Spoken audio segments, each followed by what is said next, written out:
If you think that's an unreasonable request, we can give you some of the Jones Corporation shares, Jason offered. But Lily didn't answer Grandma Jones's question right away. She remained silent while she thought about the offer. Although Grandma Jones's tone was very gentle, she never said she would return the money to Lily. And even though Lily had been a high-ranking member of the family, they booted her out anyway. So there were no guarantees that this deal wouldn't turn out the same way for her. And the shares that Jason was talking about were meaningless too. After all, he and Grandma Jones had already cheated Lily out of her controlling interest in the family's company.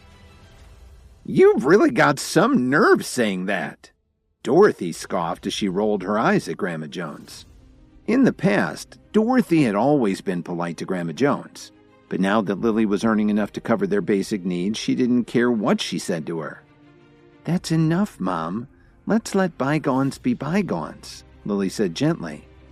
Then she turned to her grandmother and reassured her. "I promise to help the family. Tomorrow I'll arrange for the transfer of funds." The main reason Lily had decided to do this was actually her own mother. She still had about $6 million left in the bank. If she didn't withdraw, Dorothy would probably lose it anyway. But Lily had definitely learned her lesson, so she stipulated that the Jones family would have to give her 40% of their shares. "I knew we could count on you," Grandma Jones said happily. She didn't even bother to argue about the terms because she knew that the Jones family shares had hardly any value right now. Even if she gave Lily 80% of their shares, they would barely be worth about $2 million. "So it's a deal, Grandma. Have the family's lawyer draw up the documents when you get back to the mansion," Lily said calmly. At least she'd have some shares, whatever they were worth, and Dorothy wouldn't gamble away what was left in her bank account. But it went without saying that she was going to be a lot more wary of Jason this time around. "Okay, I'll go back this afternoon and get everything ready." Grandma Jones hesitated for a moment and then she added, "We're having a big dinner tomorrow. You and your mother should join us. When everyone sees you, they'll know that you're part of the family again." "I won't be able to make it, Grandma. I'm taking classes at the School for the Healing Arts and I don't know if I'll have any free time," Lily replied.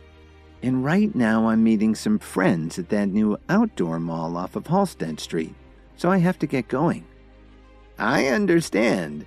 Jason and I have to leave too. Have a good time with your friends," Grandma Jones answered very politely as she stood up and headed for the door. She didn't complain about Lily's refusal. After all, she'd gotten what she came for. A few minutes later, Lily and Dorothy left. Kevin heard the door close and walked over to the top of the staircase. He'd spent the night reading and then gotten some sleep, so he was feeling refreshed. He'd actually heard the entire conversation with Grandma Jones, but decided not to show himself. "I can't believe that Lily went along with that," Kevin sighed helplessly. Then he took out his phone and called Miss Wilson. "How may I help you, sir?" Miss Wilson asked him. "Let's back off on the pressure we've been putting on the Jones family for now, but don't give them too much wiggle room. I'll leave the details up to you," Kevin instructed her. "I'll take care of it, Mr. Williams," Miss Wilson promised. Kevin hung up the phone and looked outside. He decided that the weather was pretty good, so he changed his clothes and went out for a walk. The new mall of Halsted Street had been built with Tyler Dawn's help when he arrived in Chicago. It had turned out to be a very popular shopping area, even in Chicago's harsh winters. Under Tyler's direction, the KWTD Corporation had used its influence to attract a lot of high-end stores.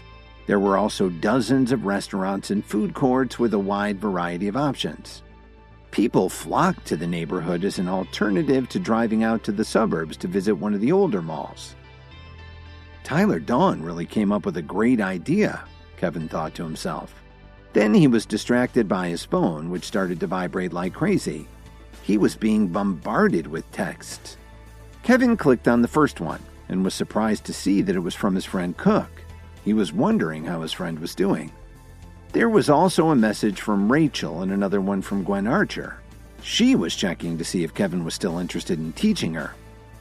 The most interesting text, though, was from Tyler Dawn, who was letting Kevin know that he'd arranged with all the stores in the mall to cover his expenses. He told Kevin, "If you want anything at all, Just go in and ask for it. Let me know when you're going to the mall and I'll fly you down there myself." The mall was really crowded, and Kevin thought to himself, maybe a plane would be handy with this many people around. In fact, there were so many people shopping and just strolling around that Kevin had realized he had no chance of finding Lily. It would be faster to just give her a call. When Lily's phone rang, she and Rachel were right in the middle of the mall. She was holding a bunch of bags in one hand and a veggie wrap in the other. She adjusted her bags and somehow managed to answer her phone. She was so excited to see that it was Kevin that she started grinning from ear to ear. "Are you back from campus, Kevin?" "Yes, I am. Where are you right now?" Kevin asked her. "We're in the middle of that new outdoor mall along Halsted," Lily answered with a smile. "Stay right where you are. Don't move an inch. I'm right by the entrance and I'm heading your way," Kevin told her. He hung up and started making his way through the crowd as he admired the scenery. Kevin wasn't aware of it, but at that very moment, Officer Emmett was walking through the same crowd. A man walked up to her and asked her if she wanted to come over to his kiosk. "Would you like to have your palm read, ma'am?" "I'm not interested," she replied bluntly. Officer Emmett had more important things to do that day. Officer Emmett was walking through the crowds at the new mall on Halsted Street when a man in a long purple robe that looked like a Halloween costume invited her to have her palm read at his kiosk. The sign over his table read, "Professor Futurioso." "Sorry, I'm not interested." Officer Emmett smiled and shook her head. She'd never bought into any of that stuff. "Why don't you just give me a few minutes of your time? I'll bet you really want to believe, Kelly," the man said cryptically as he stroked his goatee. "How did you know my first name is Kelly?" she asked in surprise. "I can see far into the past and even farther into the future.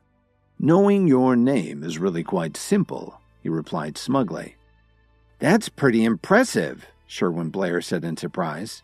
"Please read my fiancé's palm for her. I'll pay you whatever you want." "You've misunderstood my intentions. Palm reading has everything to do with fate, not money," he explained to Blair. Then he rubbed his beard again and continued. "Since fate has brought us together in this huge crowd, maybe we were meant to meet. I won't charge you anything for this reading." "That's very generous of you," Blair exclaimed loudly, instantly drawing the attention of the people around them. "Could you please tell me your date of birth?" the man asked Officer Emmett. "January 14th, 1992, she answered excitedly. She really didn't have that much going on today, so she might as well have a little fun. They walked over to his kiosk, and Officer Emmett sat down across from Professor Futurioso. He took her hand and looked at it thoughtfully before commenting. "I see that you're very powerful and have an impressive heart line." Then he paused and added, "But I'd like to try something else to give you more specific advice." Then he pulled a deck of tarot cards out of his puffy sleeve. Officer Emmett raised an eyebrow, but let him continue. He drew the cards and placed them on the little table between them. "I see here that your career isn't going as well as you'd hoped, but you have someone very generous in your life," he began. Then he put a tower card on the table and said, "But something has brought disaster into your life." The next card he drew was the Fool, and he commented, "There's another relationship in your life that you need to change because it's coming to an end." Strangely, the face on the character looked a little bit like Kevin, but Officer Emmett put that down to coincidence. She was stunned by his comments, but didn't notice when Professor Futurioso looked over at Blair after he finished speaking. Then he continued, "It looks like you need to make an immediate change so that your life and career can get back on track." "Then what should I do?" Officer Emmett wondered. In spite of her skepticism, she was starting to believe him. It was true that she'd had a lot of setbacks at work, especially her failure to make any progress with the Myriads or the Alliance. This guy was accurate so far. Maybe he could suggest a solution for her. "It's very simple. If you want to be happy, you need to make a leap of faith right away and cut your ties with any bad influences in your life. He told her with a smile before adding, and there's no time like the present. She looked at him in shock and understood right away what he was talking about. Then the man nodded and turned to look at Blair. It seems to me that this is the man who will bring you that happiness. You're destined to be together. When she heard this, Officer Emmett started to feel a little emotional. Even though she and Blair had been engaged for a while now, she'd been reluctant to set a date. Blair thought that the moment was right to make his move. He got down on one knee and pulled out a small velvet jewelry box. Kelly, we've been together for such a long time. Will you marry me?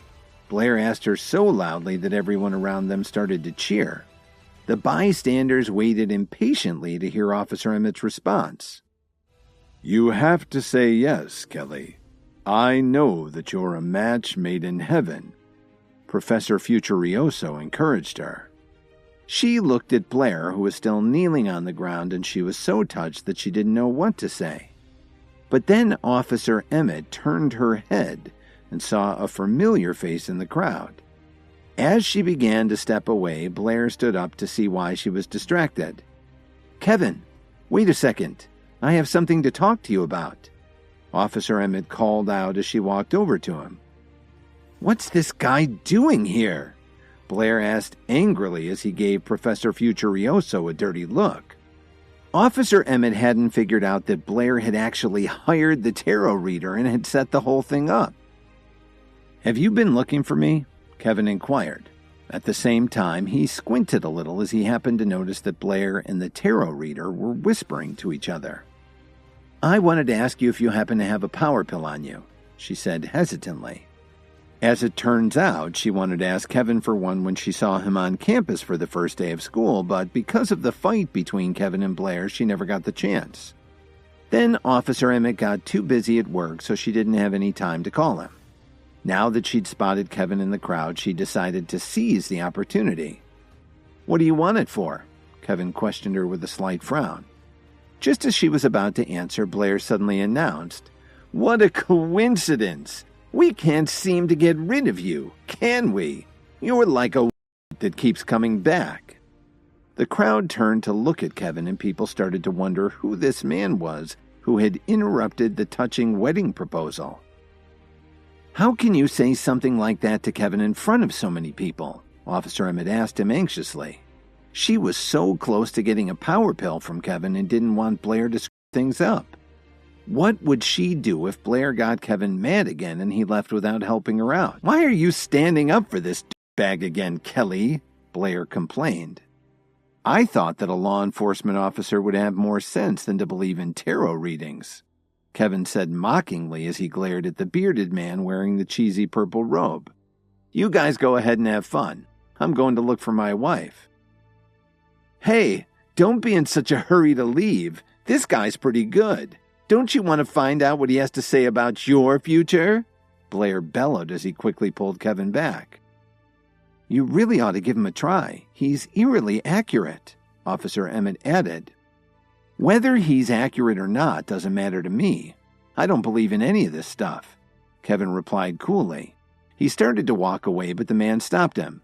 He couldn't let Kevin leave yet because Blair had ordered him to embarrass him. Even if he couldn't beat him in a fight, he could at least insult him. I told you I don't believe in any of this. Now let me go, Kevin ordered him. Kevin didn't know what kind of game Blair was playing, but he was sure that this guy had some tricks up his sleeve.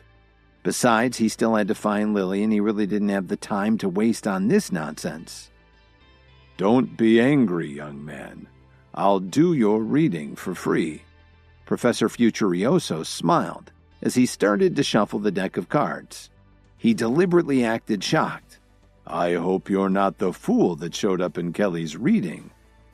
You do realize that as long as you stay in contact with Kelly, you'll only bring her bad luck. In addition, you won't have any good fortune in your own life either. You'll be forced to spend the rest of your life mooching off your wife's family, he added. That's another good reading. You really know what you're doing, Blair laughed out loud. Don't listen to him, Kevin. Even a good tarot reader can make mistakes, Officer Emmett reassured Kevin. But Kevin wasn't upset at all. He just stood there and looked at the man from head to toe, trying to figure him out. The more he looked at the guy, the more he thought something wasn't right about him. His robe didn't seem to fit him right, and his goatee looked like it had been glued onto his chin. It really doesn't bother me, Kevin stated frankly as he turned his head and looked at Officer Emmett. Don't tell me you actually believe this guy. Well, everything he said about me was true, Officer Emmett said firmly. She had no doubts that the tarot reader was genuine. Face it, Kevin, there's nothing you can do to change your fate, Blair sneered. So, you're really that good, are you? Kevin glared at the man. Since you're so skilled, did you see that today would turn into a complete disaster for you? I only know what the cards tell me, he responded indignantly. Ma'am, my advice is to stay away from this man. He can only bring you bad luck. If you continue to have anything to do with him, you'll regret it for the rest of your life. Blair took Officer Emmett by the arm and pulled her away from Kevin. See, Kelly, I'm not the only one who's told you that. Kevin's a bad influence. Officer Emmett nodded regretfully and started to turn away from Kevin. She was very conflicted about the whole situation. Kevin could only sigh. He didn't want to interfere in Officer Emmett's life, but this person had gone too far. If you know so much about tarot cards, you should know that the Fool card can also mean a new beginning. Just because he's dressed in shabby clothing doesn't mean he'll bring misfortune. The other way to look at it is that someone will bring good things to Officer Emmett's life. Kevin explained so that everyone could hear him. They were all surprised to hear Kevin's interpretation of Officer Emmett's cards. Could he actually be right? The man was stunned and looked incredibly embarrassed. Blair had paid him a lot of money to trick Officer Emmett. How could this loser know so much about tarot readings? The guy had no idea how to respond. I've had it with this, Kevin scowled as he got right in his face. I think you're a fake, and I already predicted that today would be a disaster for you. Then Kevin shoved the man, sending him sprawling on the sidewalk in front of his kiosk. What are you doing, Kevin? You can't just hit him for no reason at all, Blair roared. He couldn't let Kevin ruin his plans like this, especially when Kelly was just about to say yes to setting a wedding date. He's right, Kevin. You can't just shove people around when you don't agree with them, Officer Emmett scolded him. But Kevin didn't pay any attention to their objections. He glowered at the man as he struggled to get up off the ground. Young man, you're letting your temper get the best of you, and now you're ignoring some very useful advice. If you don't change your ways now, you'll never get control of your violent urges. The man advised Kevin as he did his best to ignore the pain caused by his fall. By now, the crowd of onlookers was starting to defend him.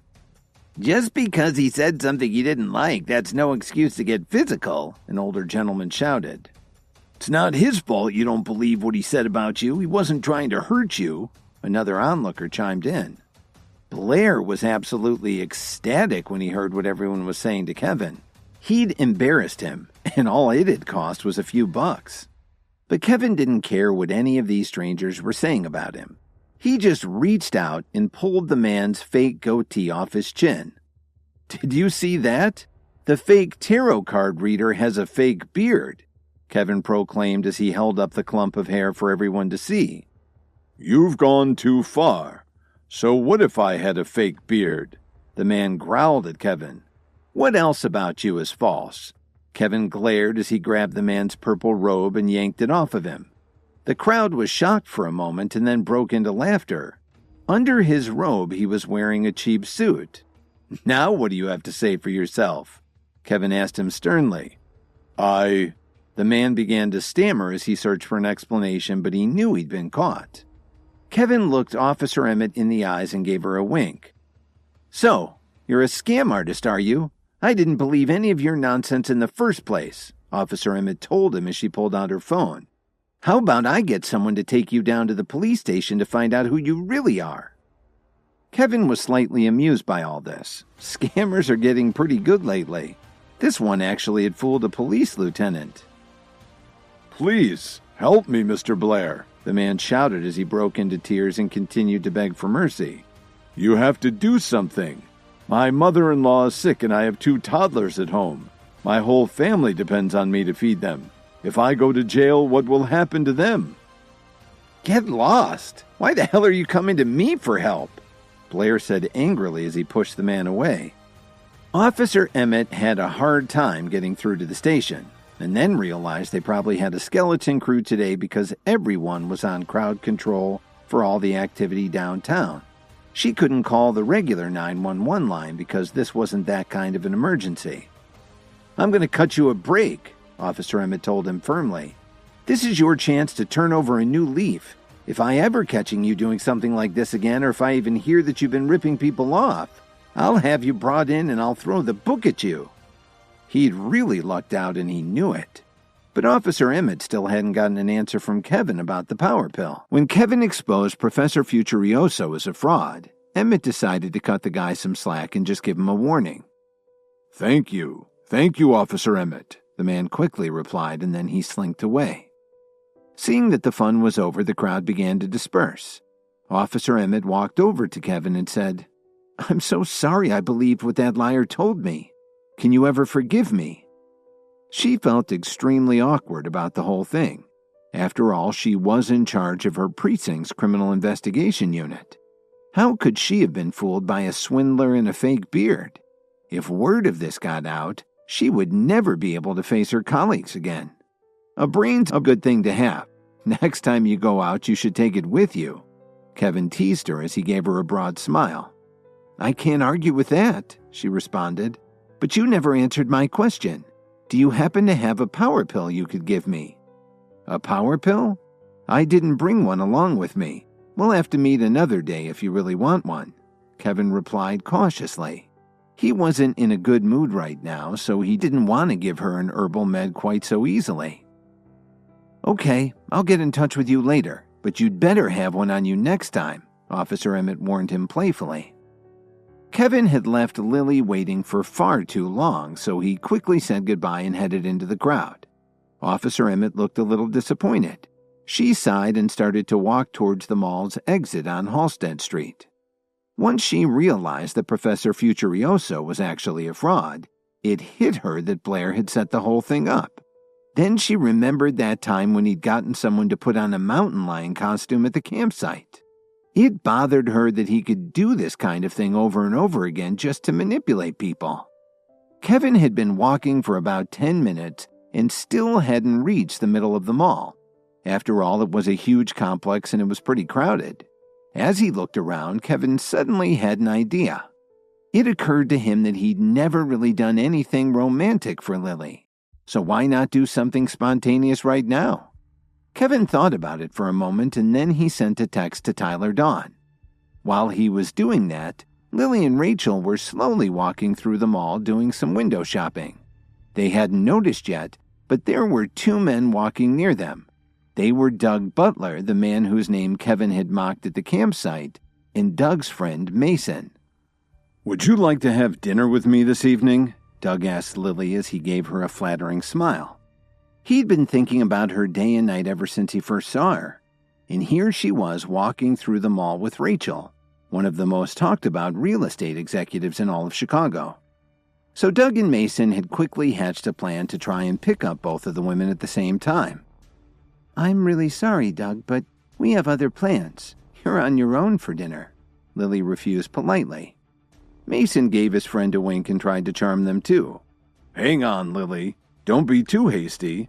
I think fate must have brought us all together, and I'd like to ask Rachel to have dinner with me. Let's all go out together. How could you resist an offer like that?" Doug picked up Mason's lead and tried to change Lily's mind. "Let me get straight to the point, Lily. I really like you and I want you to be my girlfriend." Then he touched some icons on his phone screen. Moments later, all the lights on Halsted Street started to dim and the TV screens all over the mall lit up with the name Lily. This got the attention of all the shoppers in the mall. "I hope you like it, Lily. It was the only way I could think of to tell you how I feel about you," Doug told her proudly. Although the mall had been built by the KWTD Corporation, Doug's family had been doing business with Tyler Dawn's associates in Chicago for a long time. Doug had just sent a message to one of his contacts at the KWTD Corp to ask them to do him a favor. In exchange, his family would be willing to negotiate with them for a multi-million-dollar project.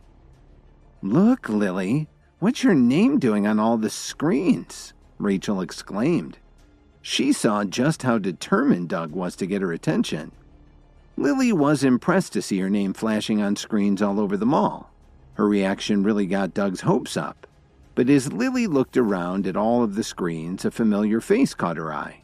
She hurried over to Kevin and asked him, "What took you so long, sweetie?" Hearing the anxiety in Lily's voice made Kevin smile a little. There were a ton of people at the entrance. It took me forever to squeeze through the crowd. When Mason saw Kevin arrive, he got a sour look on his face. In an attempt to help Doug win over Lily, he decided to try insulting Kevin. "Well, who's this guy? He looks like a real to me. Do you see this light show? Doug set it up especially for Lily. I'll bet a like you could never top this." Mason boasted so loudly that everyone around them could hear. Of course, the crowd stopped to watch this public spectacle. They were impressed when they found out that it was Doug who had arranged for the light show. And when they heard him call Kevin a loser, they believed him. Doug broke into a self-satisfied grin when he overheard their comments. "I'll tell you what, Kevin. I like Lily, and I've decided I'm going to start dating her. If you have any common sense, you'll just back off. Maybe I'll invite you to our wedding," he said with disdain. "But don't bring any gifts. I'm sure you couldn't afford anything more than some cheap crap from a box store." Lily was about to speak up when Kevin decided to put Doug in his place. "Hey, aren't you?" Kevin said loudly enough for the crowd to hear. "I remember you. Maybe I shouldn't have fished you out of the water back at the campground. Then you wouldn't be here right now spoiling Lily's afternoon." Then Kevin glanced around at the TV screens and added, "There's one more thing. If you're trying to win my wife's affection, you'll have to try harder than this. What the hell were you thinking?" "Haven't you ever heard that a man's got to know his limitations?" Doug advised him. "If this doesn't impress you, let's see if you can do any better. 3 minutes from now, you'll see Lily's name along with mine up on all the screens," Doug bragged. "That's the difference between you and me. Do you understand what I'm saying?" This drew a lot of gasps from the onlookers. They could see how elegantly Doug was dressed and figured Kevin didn't stand a chance in this competition. He was really biting off more than he could chew. "I can't believe this guy. You're not even in the same league as my friend Doug," Mason remarked as he tried to egg Kevin on. "If you can do better than to spell out Lily's name and mine with 150,000 light bulbs, go right ahead," Doug added arrogantly. "Let's go home, honey," Lily whispered in Kevin's ear as she put her hand gently on his shoulder. She didn't want to see him get embarrassed on her account. "Mr. Williams, Kevin, do you want me to do anything?" Rachel asked him. She wasn't quite sure what to call him in a public place. He saw how uncomfortable Rachel looked and he patted Lily on the back and replied calmly, "There's no need for that." "What's that, Kevin? Afraid to do anything? Why don't you just get out of here?" Doug challenged him. He was getting more and more overconfident. "I've had about enough of this," Kevin muttered as he pulled out his phone and tapped on Tyler's number. Moments later, his friend answered and Kevin said nonchalantly, "Hey, how are you doing? I need you to turn off all of the lighting and TV screens at the Halsted Street Mall." Please subscribe to the Pocket FM YouTube channel and press the bell icon for instant notification. Check out our channel for more such exciting shows.